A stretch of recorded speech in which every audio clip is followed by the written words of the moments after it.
Chapter 2. Home. For as long as she could remember, Claudie had lived in a boarding house run by a kind woman named Miss Amelia. Claudie had heard stories about the cramped apartment her family had shared when she was little.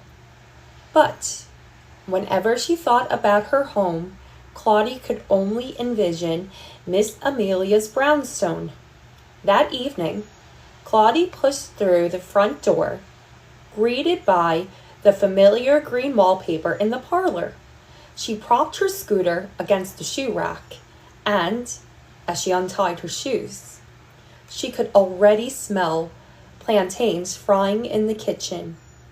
Dizzy Dot, Miss Amelia's energetic little dog, ran circles around her and leaped against Claudie's knees. Claudie followed the dog through the living room, running her hand along the crimson velvet sofa until she found Miss Amelia in the kitchen. She was standing over a pot of rice and peas.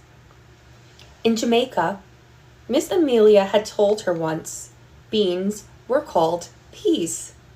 Miss Amelia was from Port Antonio, Jamaica, a small town on the rainiest side of the island. Miss Amelia, Claudie said, the thought occurring to her suddenly, why did you leave Jamaica and come to Harlem? Miss Amelia smiled. Well, I came to visit my cousin, she said. I thought I'd stay 2 weeks. Now it's 30 years. So, you came by accident? Claudie asked. Miss Amelia laughed. You could say that, she said. You can fall in love with a place, the same as falling in love with a person. A happy accident. Claudie had never thought about what it meant to fall in love with a place. She had been born in Harlem, so it was the only world she knew. But the more she thought about it, it seemed like almost everybody had come from somewhere else. Her father had grown up in South Carolina, her mother in Georgia. Then there was Miss Amelia, and of course, the other boarders. Where had they all come from? And why had they ended up in Harlem? Before she could consider this further, the kitchen descended into its typical chaos. Selma whizzed by, practicing her vocal scales. She was a jazz singer, and Claudie loved listening to her beautiful voice trilling off the walls. Then, Porter ducked in the back door, carrying his cornet, and Gwen strode to the sink to rinse out her paintbrushes. This night, as well as every night, the boarding house felt noisy and crowded, exactly the way Claudie liked it. Whenever her parents talked about finding their own apartment, Claudie asked what was wrong with Miss Amelia's. Nothing's wrong, Daddy would say. But don't you think it'd be nice to get a little peace and quiet? In France, her father told her he lived in crowded barracks, always surrounded by other soldiers. No wonder he wanted quiet. But her mother worked as a reporter for the Amsterdam News. She was always working late, chasing some big story. I like knowing that someone is always home at the boarding house to cook you dinner, or help you with homework, or steer you and Jody into bed, Mama told her. Claudie felt the same way. Whenever she visited Nina, she felt strange sitting in the quiet kitchen, while Nina's mother made finger sandwiches. Where was Miss Amelia's cooking at the stove? Where was Dizzy Dot scurrying around on her ankles? Where was Porter practicing his horn? Or Selma sitting, or Gwen heading out the door with painting supplies?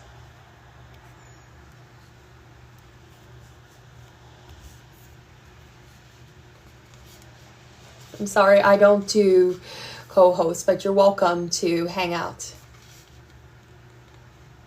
Sometimes Claudie wanted to have a big room to herself like Nina, but whenever she slept over at Nina's, she tossed and turned all night. The house was so quiet, she could never fall asleep. "Time for dinner," Miss Amelia announced, and one by one, the boarders gathered around the big table. Everyone except for Mama. She had been working late all week. She was always promising to be home by dinner, and she tried. Claudie knew she did. Still, sometimes Claudie wished that her mother had an ordinary job. That Mama worked as a school teacher, maybe, or as a secretary. Claudie imagined a version of her life where she would arrive home and find her mother in the kitchen asking about her day. Instead, Claudie gazed at Mama's empty chair. At bedtime, Jody asked to see a puppet show. "Please," he whispered across the darkened room. Claudie was already in bed, covers pulled up to her chin, and yet she still reached under the mattress for her little red case. Inside were the puppets that Miss Amelia had sewn for Claudie last Christmas. Claudie had named all the characters herself. There was Domino the cat, and Puddles the duck, and Miss Pink the pig. Daddy had made a stage out of an old cardboard box, and Mama found 2 scraps of fabric to hang across it like curtains. "Hi, welcome. I'm reading from this book tonight. Meet Claudie, Chapter 2. So this is their makeshift puppet show theater with the sock puppets, the cardboard box, the makeshift curtain.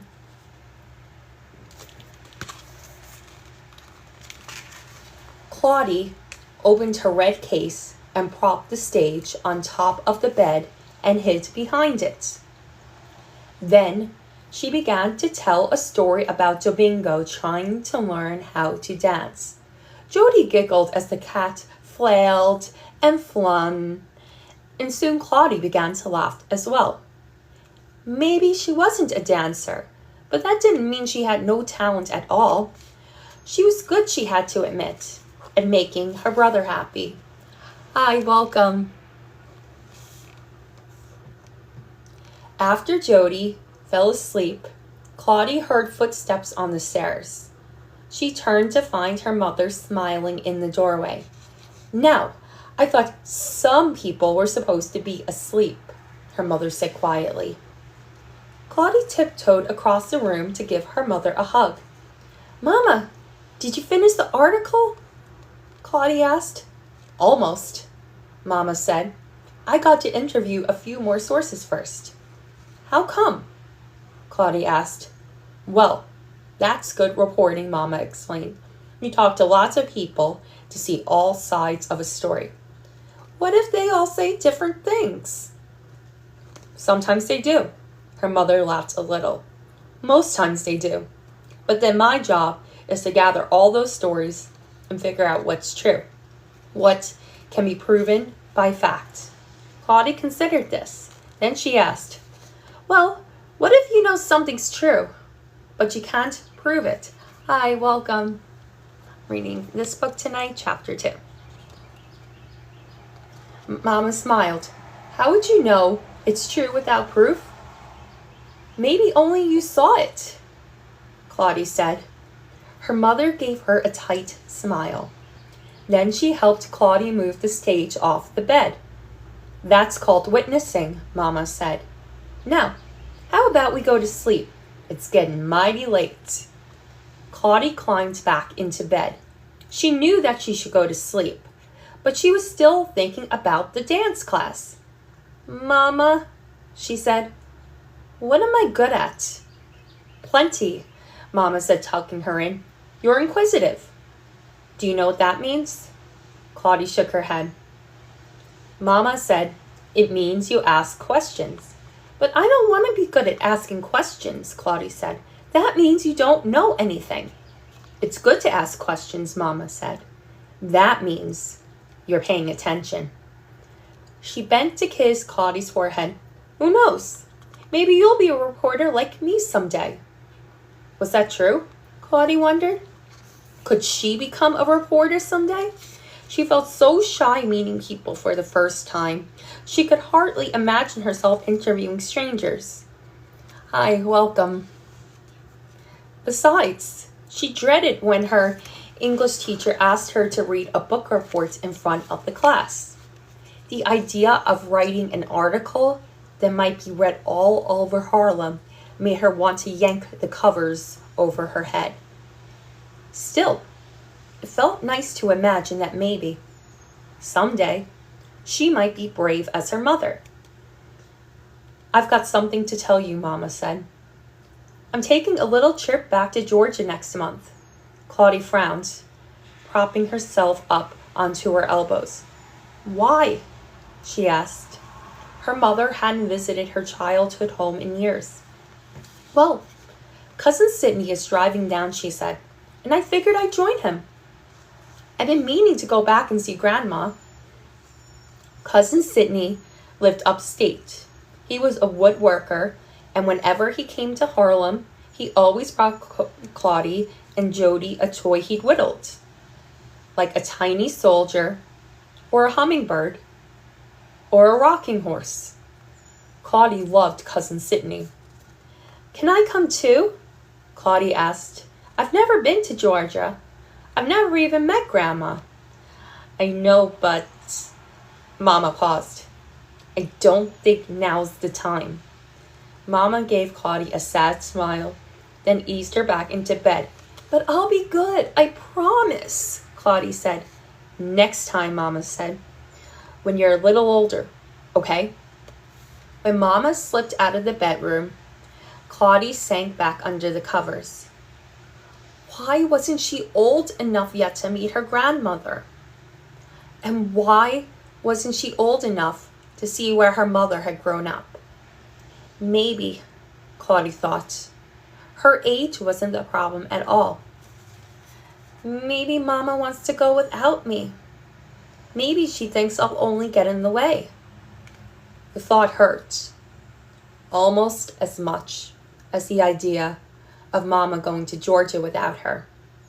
Claudie rolled onto her side, tugging the covers tighter around her as she tried to fall asleep. So that's the end of chapter 2.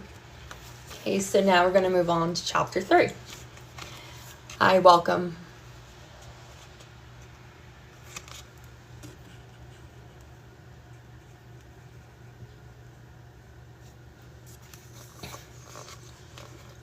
Chapter 3. Searching. The next morning, Claudie decided exactly how she would spend the rest of the summer. She would finally, once and for all, discover her talents. Everybody was good at something, Daddy said. She just needed to figure out what that something might be. Well, school was out for the summer, and now all she had was time. Claudie decided to ask all the boarders how they discovered their talents. Hi, welcome. I'm reading chapter 3 of Meet Claudie, an American Girl. She found Selma first. Selma was applying makeup in front of her bedroom mirror. Claudie plopped onto the worn maroon rug, watching Selma rouge her cheeks. She loved to visit Selma because the singer kept a trunk filled with glamorous costumes that she sometimes let Claudie try on. Claudie would drape a fur wrap over her shoulders or clomp around in high heels. Hi, welcome. Selma would tell her stories about singing all over the city as she spritzed Claudie's wrist from a bottle of perfume or gently painted a half moon of polish on her fingernails. In Selma's room, Claudie could pretend to be someone else. She could be anybody at all. So that right there, that's Selma, and that's Claudie.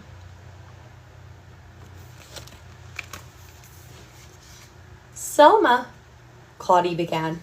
Did you always know you could sing? Since you're little, I mean?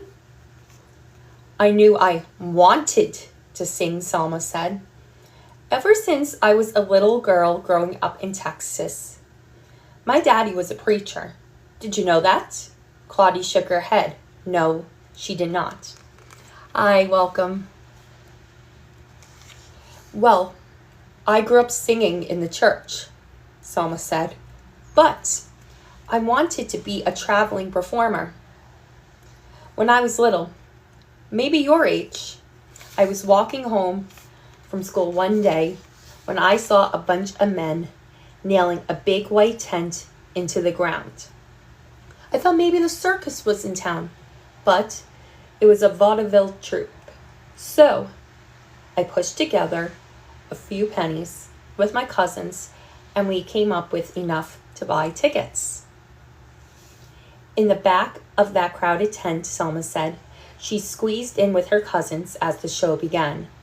She'd seen the traveling circus before, marveled over the tightrope walkers and performers on the flying trapeze leaping through the air. But what amazed her about the vaudeville was the everyday wonder of it. Not the impossibility of watching someone swallow a sword or breathe fire, but the simple beauty of a funny skit or a tap dance routine. Yet, nothing captured Selma more than the blues singer who closed out the show. As soon as I heard that woman sing, Selma said, I knew that was the only thing I wanted to do in my life. So, when I finished up school, I went on the road with my own traveling show. Claudie couldn't imagine ever feeling so certain about anything, let alone exactly what she wanted to do with her life. So, why'd you stop traveling? Claudie asked. Oh, it gets tiring, Selma said. Always living out of a trunk. Claudie couldn't understand that either. She had barely left Harlem. Traveling all over the country sounded thrilling. I wouldn't get tired of traveling, Claudie said. I never ever been anywhere. Selma laughed. Maybe so, she said. I just wanted to be settled somewhere. When I first arrived at Miss Amelia's boarding house, exhausted from the weeks on the road, I planned to stay for only a few days. Miss Amelia welcomed me inside and I sat at the big dining table and ate my first home-cooked meal in weeks. I felt, for the first time in far too long, that I was finally home. Claudie liked imagining. I'm sorry, I don't do co-hosting, but you're welcome to stay and watch.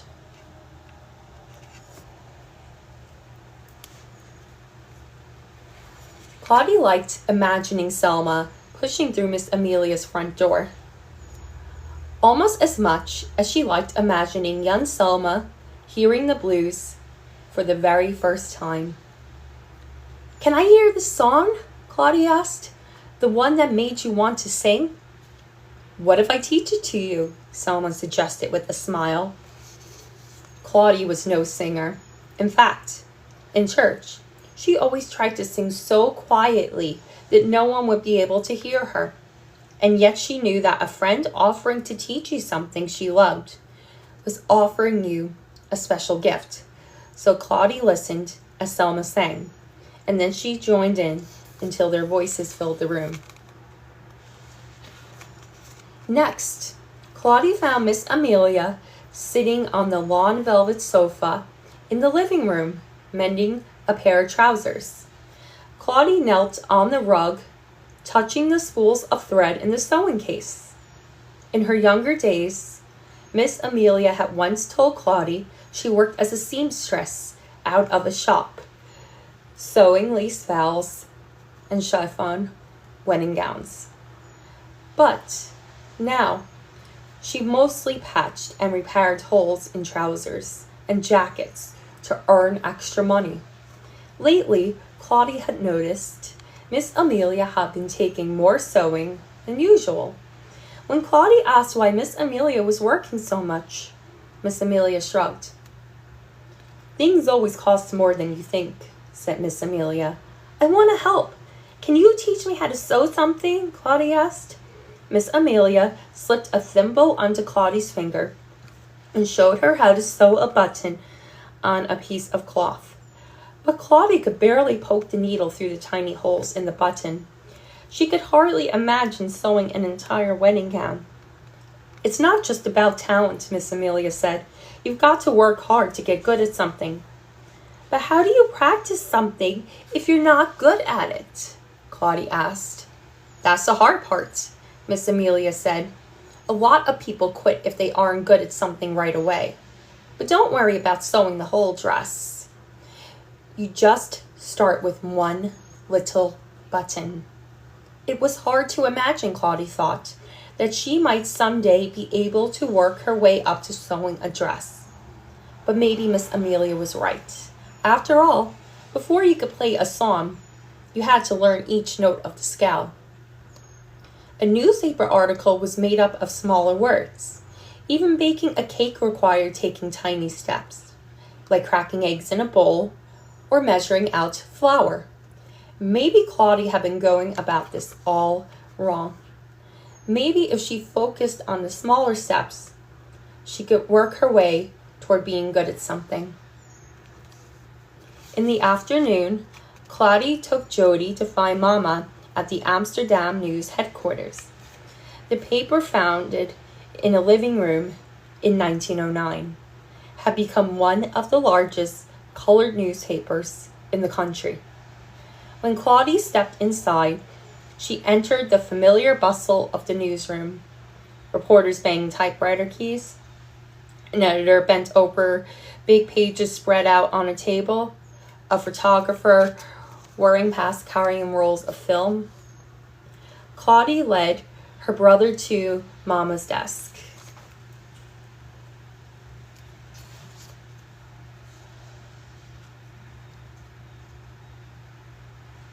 On the wall above Mama's head, she tacked a quote from the first colored newspaper published in the United States, Freedom's Journal. We wish to plead our own cause, the quote read. Too long have others spoken for us. At her desk, Mama was bent over a sheet of paper, her pen blurring across the page. She smiled when she saw Claudie and Jody, but as Claudie neared her desk, Mama flipped her article over quickly, which she always did when she was writing something she did not want Claudie to see. Claudie could understand some of her mother's articles, and her father would often read and explain others to her, but there were some articles that Claudie's parents refused to read to her. When you're older, Daddy would say, his jaw set tight as he folded the paper, which meant, she knew, that something terrible had happened. Hi, welcome. Claudie peered at the overturned paper on Mama's desk. What are you writing? Claudie asked, as Jody wandered to look out the window. Mama was silent for a moment. Then she sighed. A colored man was hanged yesterday, she said. Claudie swallowed, thinking of the giant flag outside the National Association for the Advancement of Colored People's headquarters, the first time she had seen the flag. She'd asked her mother what the word lynched meant. She never heard the word before, nor understood why an NAACP might print it on a flag that hung starkly against the skyline. Her mother explained that lynched meant a colored man had been killed by a white mob. Claudie had stopped on the sidewalk, clutching Mama's hand.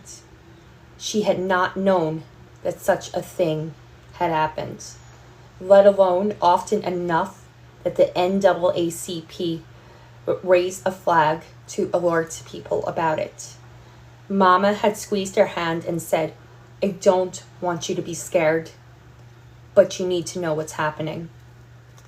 Since then, Claudie had seen the flag outside the NAACP building dozens of times, and each time she felt a chill. Why was he hanged? Claudie asked. I don't know, her mother said. Mama was watching Jody, who was playing with a little toy car at a nearby empty desk. Claudie was still staring at the turned over page on Mama's desk. Mama reported on all types of stories for the Amsterdam News. She wrote articles about the arrivals of new pastors and community center classes and new plays opening. And still, somehow, she seemed to return to the type of story she would flip over as soon as Claudie drew near. Why do you keep writing these stories? Claudie asked. Wouldn't you rather write about nice things? Because sometimes, Mama said, we have to help people see what they would rather ignore. Is that why you became a reporter? Claudie asked. That sad smile again. Come on, Mama said. It's getting late, and I've got to get you and your brother home for dinner. It seemed to Claudie that Mama always tried to change the subject when Claudie asked her a question that she did not want to answer. Claudie cast a final glance at that overturned paper on her mother's desk before they left the office. So